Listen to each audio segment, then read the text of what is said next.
Hoy les traigo un documental único, El desastre de Chernobyl, de la paz al caos en minutos.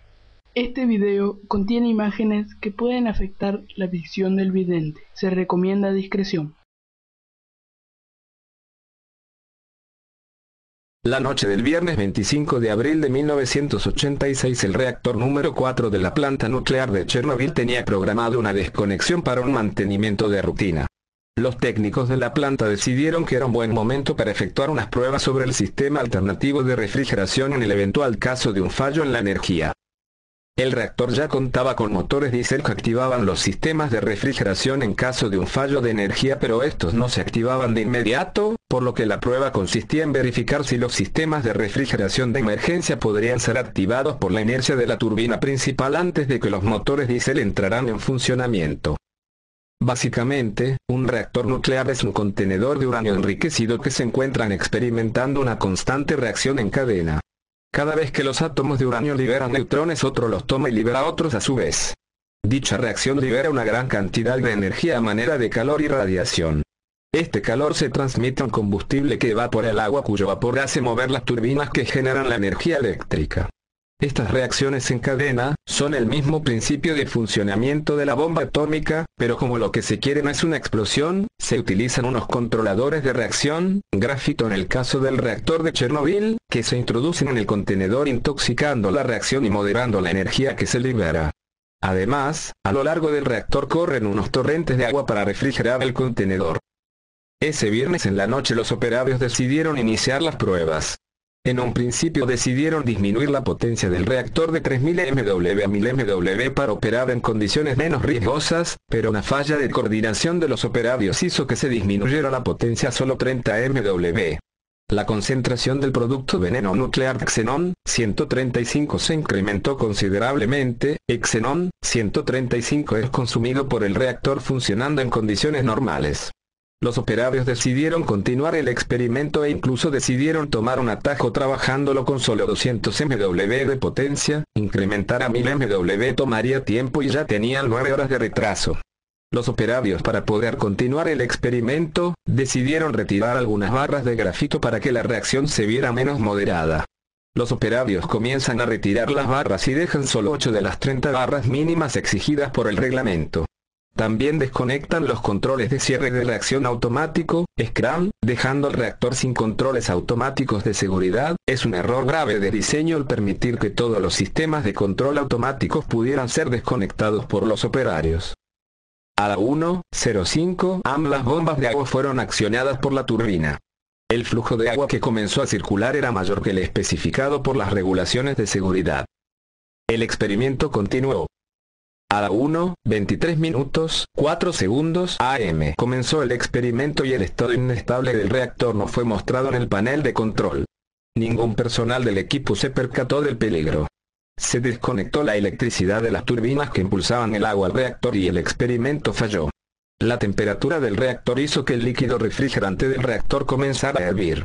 En ausencia del flujo de agua que circula por el contenedor ocasionan este tipo de reactores un aumento de la potencia. El flujo de agua que circula por el reactor absorbe los neutrones de la reacción. En ausencia de los controladores de neutrones el reactor comenzó a aumentar incontrolablemente su potencia hasta llegar a 30 GW, 10 veces más que lo que los reglamentos de seguridad permiten.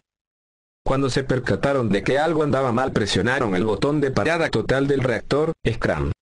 Pero ya era demasiado tarde. El SCRAM activa la entrada de todas las barras de grafito en el combustible, para detener la reacción. Pero tardaron entre 18 y 20 segundos en ser insertadas. Su inserción además generó un desplazamiento momentáneo del refrigerante haciendo que todo ocurriera aún más rápido.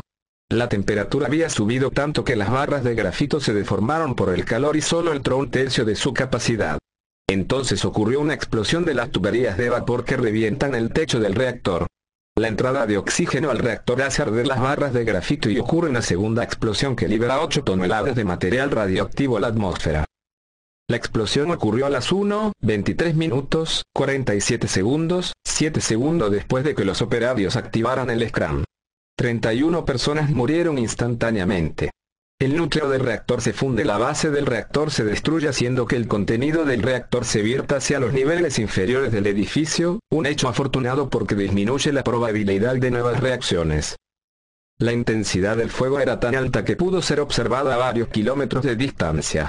Los bomberos acudieron a apagar las llamas inmediatamente después de la explosión sin ningún tipo de protección. Todos ellos murieron debido a la radiación. Algunos de ellos alcanzaron a describir la sensación de radioactividad como punzadas de agujas en la cara y un sabor metálico en la boca. Durante la noche era posible ver una nube que brillaba en la oscuridad sobre el sitio del accidente.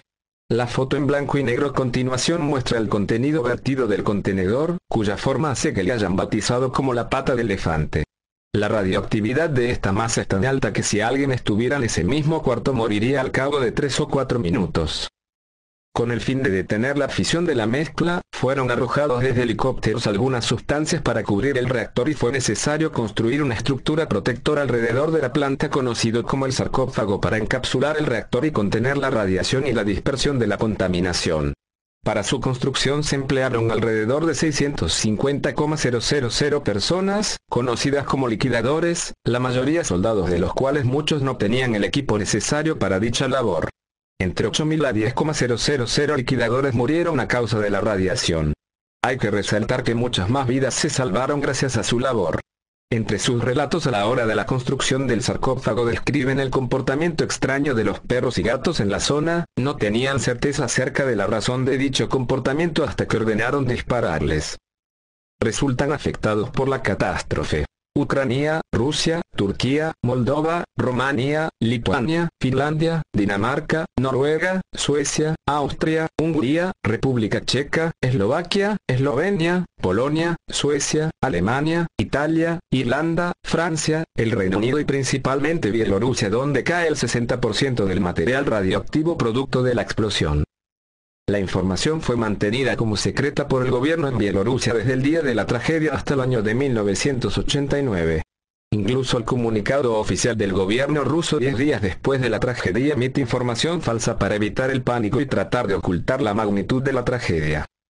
El total de las víctimas se calcula entre 300,000 y 400,000 y se sigue contando. Las generaciones siguientes de humanos y animales resultaron genéticamente afectados y muchos de ellos sufrieron mutaciones o padecen de cáncer en la actualidad. Hay algunos niños que nacieron después de esa tragedia, que no miden más de 50 centímetros a pesar de que tienen casi 20 años de edad.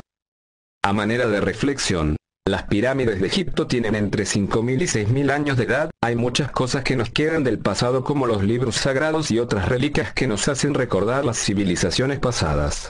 Chernobyl será nuestro recuerdo para las generaciones futuras ya que permanecerá radioactivo por lo menos 100,000 años más. A manera de reflexión, las pirámides de Egipto tienen entre 5.000 y 6.000 años de edad, hay muchas cosas que nos quedan del pasado como los libros sagrados y otras reliquias que nos hacen recordar las civilizaciones pasadas. Chernobyl será nuestro recuerdo para las generaciones futuras ya que permanecerá radioactivo por lo menos 100,000 años más. En un estudio de 1992-1993 de las especies cinegéticas de la zona, en 1 kilo de carne de corzo se llegaron a medir hasta cerca de 300.000 becquerelios de cesio, 137. Esta medida se tomó durante un periodo anómalo de alta radiactividad posiblemente causado por la caída de agujas de pino contaminadas. Las concentraciones de elementos radiactivos han ido descendiendo desde entonces hasta un valor medio de 30.000 Bq en 1997 y 7.400 en 2000, niveles que siguen siendo peligrosos.